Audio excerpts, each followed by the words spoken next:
Let me take you back to the moment everything changed. Before 2022, Thai girls' love, GL, dramas existed, but they were mostly small, low budget, and stayed within a very niche audience. They were cute, they had chemistry, but they rarely broke into the mainstream. Then came Gap, the series. When Gap premiered in 2022, starring FreenBecky as the cold, powerful CEO, Sam and Becky Armstrong as the cheerful, chaotic Mon, no one could have predicted what was about to happen. The chemistry between Freen and Becky was electric. The slow burn romance, the tension, the way they looked at each other, it wasn't just good. It was addictive. Within weeks, Gap became a phenomenon. It trended beyond Thailand. It also exploded across Asia and started gaining serious international attention. FreenBecky wasn't just a pairing. They became a cultural moment. Suddenly, big brands wanted them. Fan meetings sold out in multiple countries. The hashtag FreenBecky trended for months. More importantly, investors and production companies finally noticed something. Thai GL could make real money. Gap proved that a well-made GL series with strong leads and genuine chemistry could pull in massive viewership, create loyal fandoms, and generate huge revenue through fan service, merch, concerts, and brand deals. After Gap, the floodgates opened. Suddenly, every production house wanted their own GL series. The market went from a handful of shows per year to dozens. We saw the rise of new power pairings. Anglot brought a more mature, elegant kind of GL. Ling ORM delivered sweet, heart-fluttering romance. Milk Love became the new it couple with their playful dynamic. Series like The Secret of Us, 23.5, and Reverse For You kept pushing the genre forward in quality and visibility. Thai GL started getting better production values, stronger scripts, and bolder storytelling. What made it explode even more was social media. Fans didn't just watch the shows. They lived them. They analyzed every glance, every touch, every off-screen interaction. They shipped the actresses hard, and I do mean hard. They bought concert tickets, flew across countries for fan meets, and flooded social media with edits and fan cams. Thai GL stopped being niche content. It became a full-blown industry. Production houses started treating GL the same way they treated mainstream Lakers. Bigger budgets, better directors, international distribution deals, and most importantly, they started manufacturing CPs, couple pairings, as the main product. The actresses weren't just playing roles anymore. They were being sold as a fantasy couple. The line between on-screen romance and real-life closeness became intentionally blurry, because that's what made the money. Then came Ninestar Studios and Blink. By late 2023, a brand new studio decided to jump into this booming market. They were called Ninestar Studios. Founded by a former GL reaction video creator named Puan Sirapunwongsawan, the company had zero experience, almost no infrastructure, and moved at dangerous speed. They announced casting calls, found their leads, FayeYoko and Yoko Apazra, and somehow went from posting their first poster to premiering Blink, the series, in just 47 days. And then Blink did something insane. It didn't just succeed. It became a monster. With over 350 million YouTube views and 8.2 IMDb rating, and FayeYoko becoming one of the top GL pairings alongside FreenBecky, Blink proved that even a tiny, inexperienced studio could create a global hit if they nailed the chemistry. But it also carried the warning signs of what was coming. Because the same things that fueled the rise. Lightning-fast production, heavy reliance on real-life chemistry between the actresses, treating pairings like products, and running companies more like passionate fan groups than professional businesses, were the exact things that would later cause so many problems. Gap lit the match. Blink poured gasoline on the fire and made the whole industry burn brighter than ever. But as we would later see with Ninestar's dramatic collapse, when you build something this fast on vibes, chemistry, and blurred personal boundaries, the fall can be just as sudden as the rise. Thai GL had officially arrived. The question was, could it survive its own success? Let's talk about the woman who started it all, Puan or Sirapunwongsawan. สวัสดีลูกเพจนะคะช่องวันเจอร์นี่ด้วยนะคะวันนี้วันจะมารีแคปทฤษฎีสีชมพูนะคะซึ่งเป็น EP 5 แล้วรู้สึกว่าแบบอดใจไม่ไหวต้องทำนะคะวันว่าทุกคนก็คือน่าจะอาการเหมือนกันเลยคือ Before she became the founder and CEO of Ninestar Studios, Pwan was just like many of us, a passionate fan. She had a master's degree in psychology, but her real love was Thai GL content. She spent her time making reaction videos on YouTube, gushing over couples, analyzing chemistry, and dreaming about the kind of stories she wanted to see on screen. One day, she read a novel called Blink by Chow Planoi. ทุกคนนิยายคุณหนึ่งอ่ะดีมากเธอไปหาอ่านเลยคือวันไปไลฟ์แล้วก็คนในไลฟ์บอกวันมาว่าของคุณหนึ่งก็สนุกเหมือนกันแล้ววันไปอ่านแล้วแบบมันน่ารักเราวันอยากให้เขาสร้างอ่ะวันอยากดูน้องไม้เล่นอ่ะโอเคผ่านไป Something about the story hit her deeply. The slow burn romance, the emotional depth, the way the characters filled each other's emotional blanks, it moved her so much that she couldn't stop thinking about it. She kept imagining what it would look like if Blink came to life. สวัสดีค่ะคุณภูมิแต่งตัวสวยเชียวคุณย่าก็เหมือนกันค่ะหนึ่งว่าคุณ อยา ย่าก นั่ ดู งกันดีก แบ ว่า ล็งอ่ะคุณหนึ่งกับอันหนึ่งอ่ะสวยดี ใจจ้ะสบายดีนะครับสบายดีค่ะ Not as a low-budget fan project, but as a real, well-made series with proper production value. So she did something bold. Instead of just wishing for it, Pwan decided she would make it herself. In late 2023, she founded Ninestar Studios with almost no prior experience in running a production company. She brought in Ice Papakaya as COO, partnered with the veteran production house Mungdu for technical support, and started building from scratch. What happened next was pure hustle and passion. Just one day, after posting their very first Facebook logo with the line, "Are you ready for new GL series?" they dropped a casting call. They were moving at an unbelievable speed. Workshops were organized. Auditions were held. They were still casting the female lead in mid-November 2023, and the series was scheduled to premiere in early March 2024. That's right, they went from first poster to on-air in just 47 days. It was dangerous speed, yes, but at the time it felt incredibly inspiring. Here was a fan, someone who had been sitting on the other side of the screen making reaction videos, who decided to stop waiting for someone else to make the story she wanted to see. She grabbed the wheel and started driving. The casting process itself was full of that same dreamer energy. They were looking for the perfect Kanung and Anyuing, two characters who needed to feel both believable and magical together.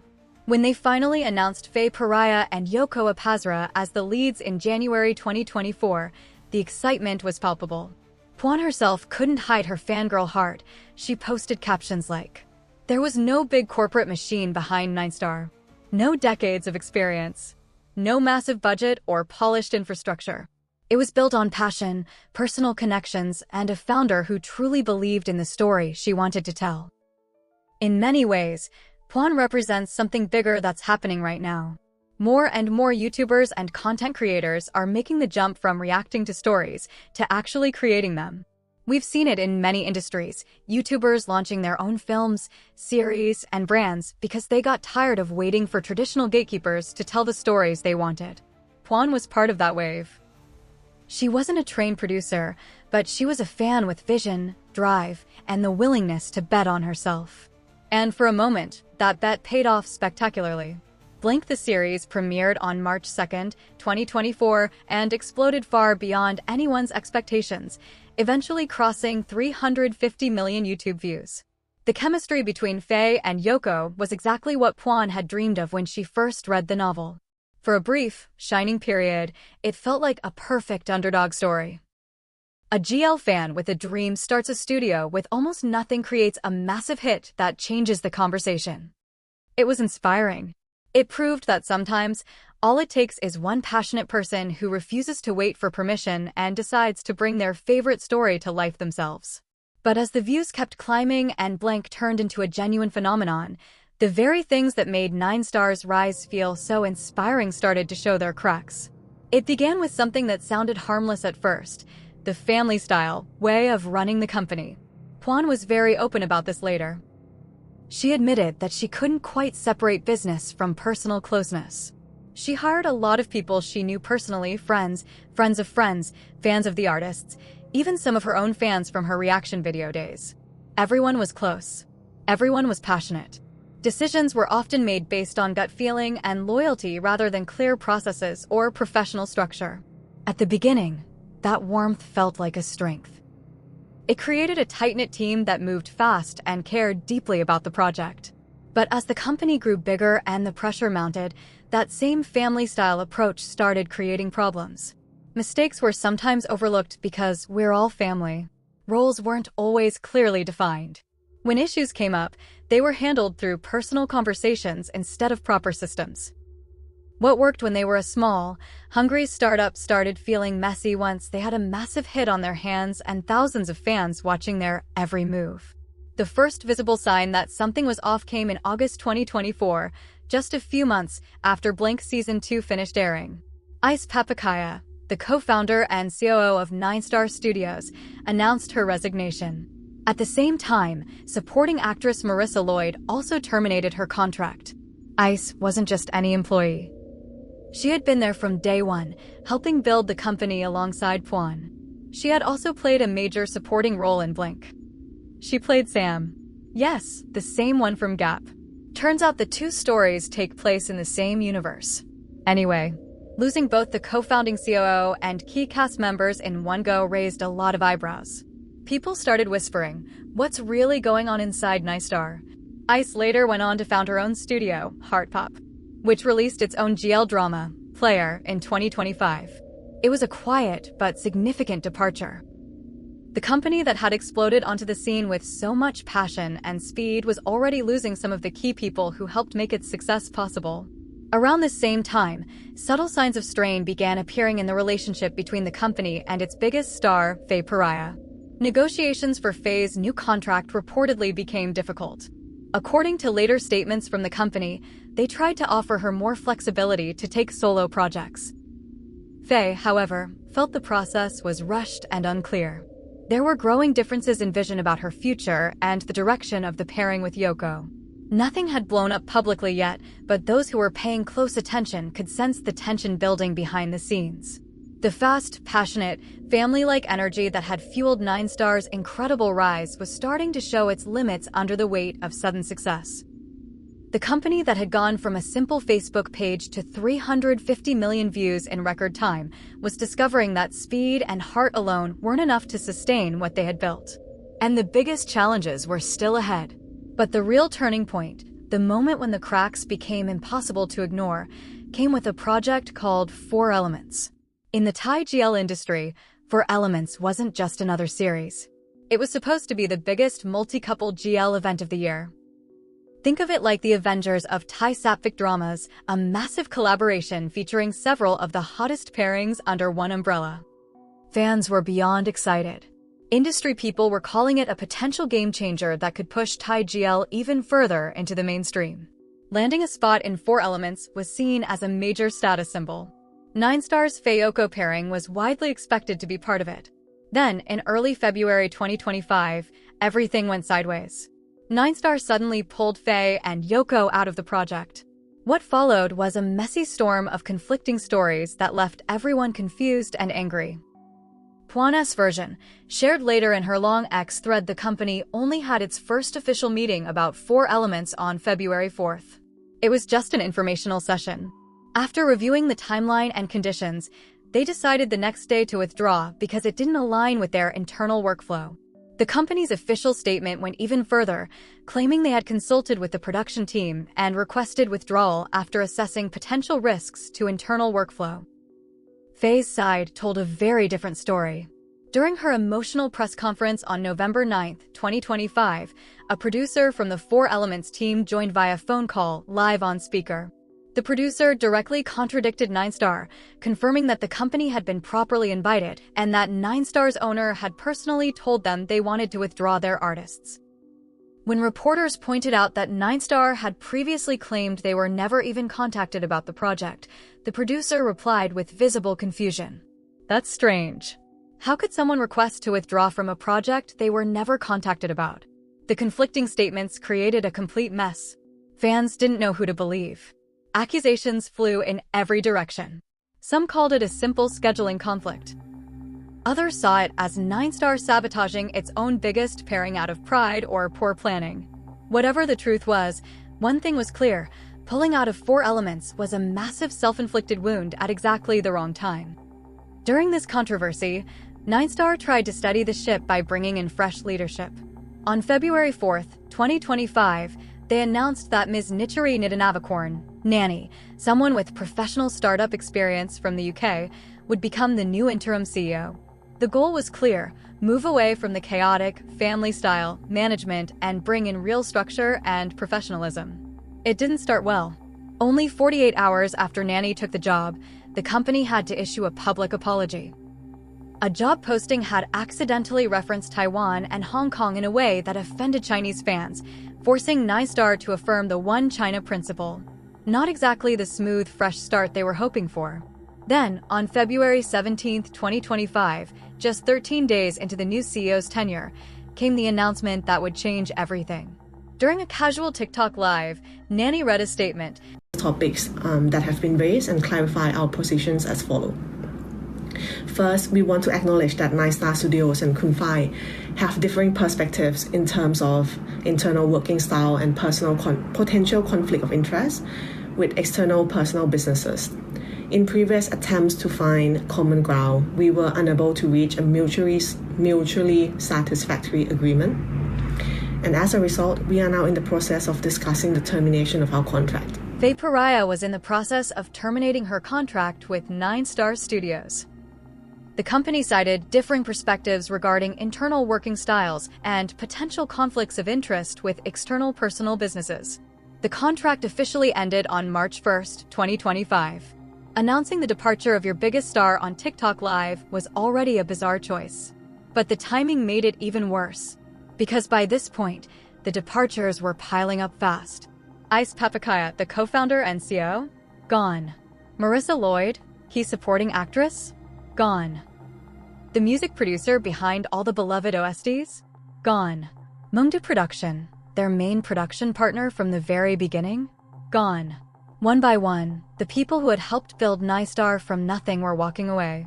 And when the dust settled, only one major artist remained: Yoko Apazra.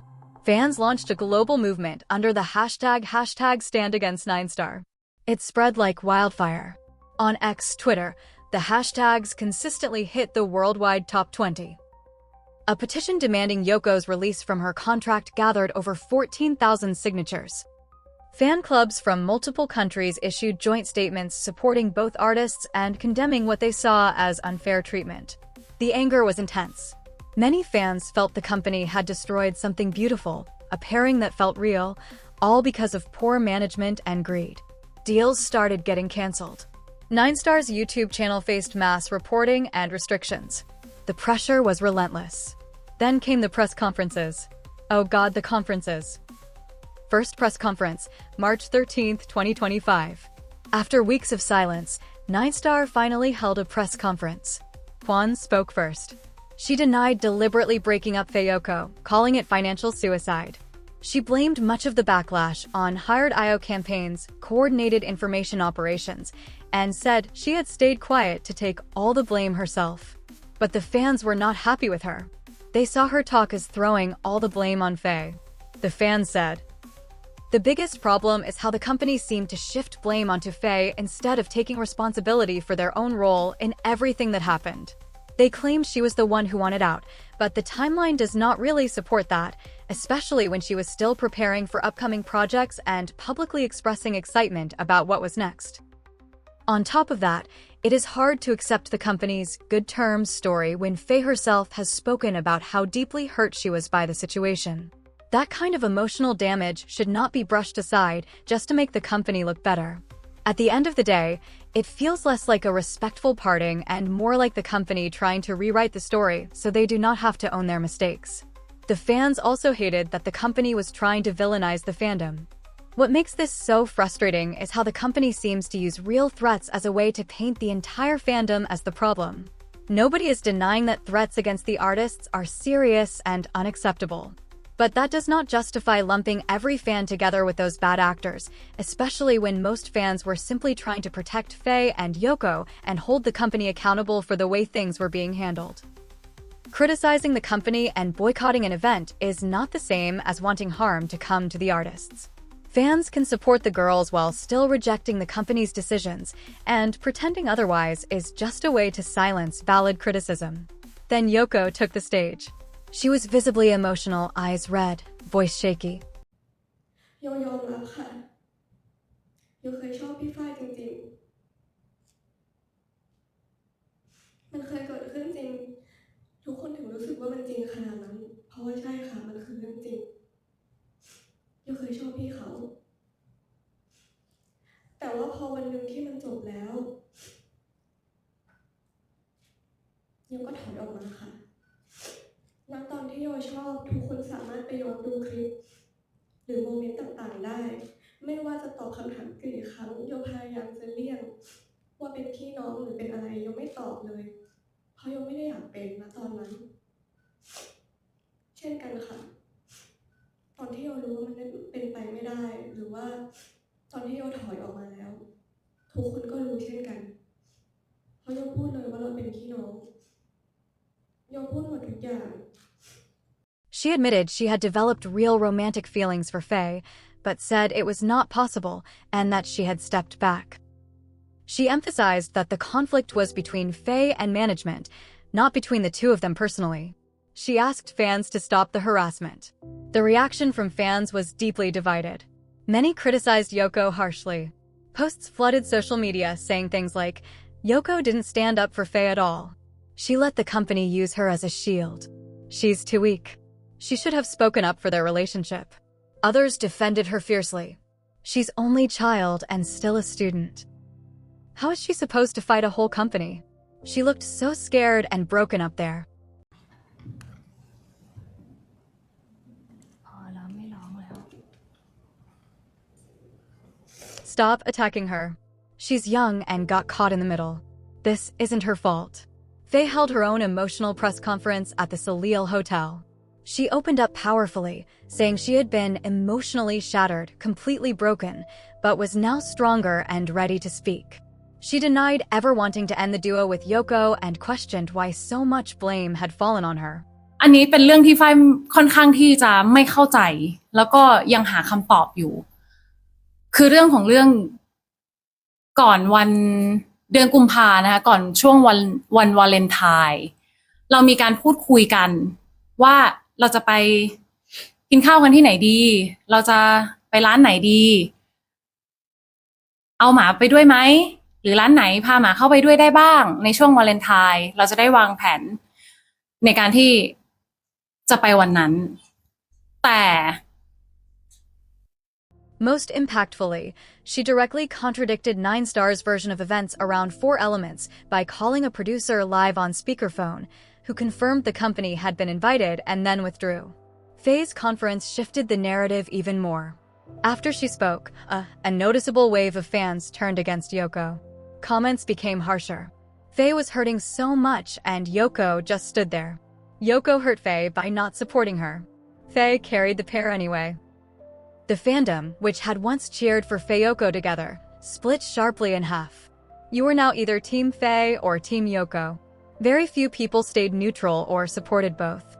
And because Faye was significantly more popular, with stronger acting recognition, better solo projects, and a bigger international following, the majority of fans sided with her. This split became very obvious on the platforms I use most, YouTube and Reddit. Posts about Faye dominate. With Faye gone, Ninestar tried desperately to rebuild around their only remaining major artist, Yoko. In November 2025, they announced 3 new original GL series, Dangerous Love, Trial Love, and Risking Love, positioning Yoko and newer artist Grace Pimlafat as the lead pair for Dangerous Love. It was a clear attempt to prove the company could survive without its biggest star. Yoko and Grace tried their best to rebuild the magic. They released several cute, fan-service-filled videos together, soft glances, playful interactions, and the kind of sweet couple content that used to work so well with FayeYoko. But this time, it just didn't click with people. The spark felt forced. The chemistry didn't land the same way. Fans who were still hurting from the split largely ignored it, while others openly compared it unfavorably to what Faye and Yoko once had. They even canceled a fan meeting. They didn't give a reason to why it was canceled. Personally, I wouldn't be surprised if it was due to low ticket sales. But that's just me guessing, I don't know. Meanwhile, Faye was thriving. After leaving Ninestar, she founded her own company, Fable Entertainment, and went straight to work producing Broken of Love. The series quickly gained massive traction. Its first look posts pulled in tens of millions of views, and the episodes were performing strongly, drawing praise for both production quality and Faye's performance. While Ninestar was struggling to regain momentum with Yoko and Grace, Faye was successfully building something new, and the contrast was impossible to ignore. The company that once rose so fast on the back of one perfect pairing now found itself trying to recreate lightning in a bottle without the lightning. By May 1st, 2026, it was officially over. Ninestar announced the mutual termination of contracts with Yoko and Grace, followed hours later by the news that the company would cease all operations by the end of the month. The studio that had risen so meteorically. The studio that had gone from a simple pink logo on Facebook to 350 million views in record time had collapsed in under 3 years. In the end, the company that once dreamed of filling emotional blanks with love found itself completely empty. Everyone who helped build it had left. The only one still standing at the very end was Yoko, carrying the weight of a fallen empire on her own. And, just like that, Ninestar Studios was gone. From a single pink logo on Facebook and a dreamer who used to make reaction videos, to 350 million views, sold-out fan meets, and one of the biggest GL pairings Thailand had ever seen, all in less than 3 years. Then, just as quickly, it all collapsed. The same speed, passion, and family-style energy that helped them rise so fast became the very things that tore the company apart. Bad decisions, poor structure, conflicting stories, and the inability to separate business from personal feelings ultimately led to its downfall. Today, Faye Malasorn is successfully building her own path with Fable Entertainment and Broken of Love. Yoko Apazra and Grace Pimlafat have become independent artists, quietly moving forward after everything that happened. And Puan? She hasn't spoken much publicly since the final announcements. Ninestar's story is a fascinating, almost cautionary tale about the Thai GL boom. It showed how powerful a passionate fan's dream can be, and how fragile things become when success arrives faster than your systems can handle. It also reminds us how much the industry has changed since Gap first lit the spark. What started as a small wave has become a full industry, with bigger budgets, bigger expectations, and much higher stakes. Whether you loved FayeYoko, followed the drama, or are just discovering this world now, one thing is clear: the rise was beautiful, the fall was painful, and the story isn't over yet. The Thai GL industry keeps growing, new pairings keep emerging, and new dreamers will keep trying to fill in the blanks with love. What do you think? Was Ninestar's collapse inevitable, or could better management have saved it? Are you still Team FayeYoko in your heart, or have you moved on to new ships? Drop your thoughts in the comments.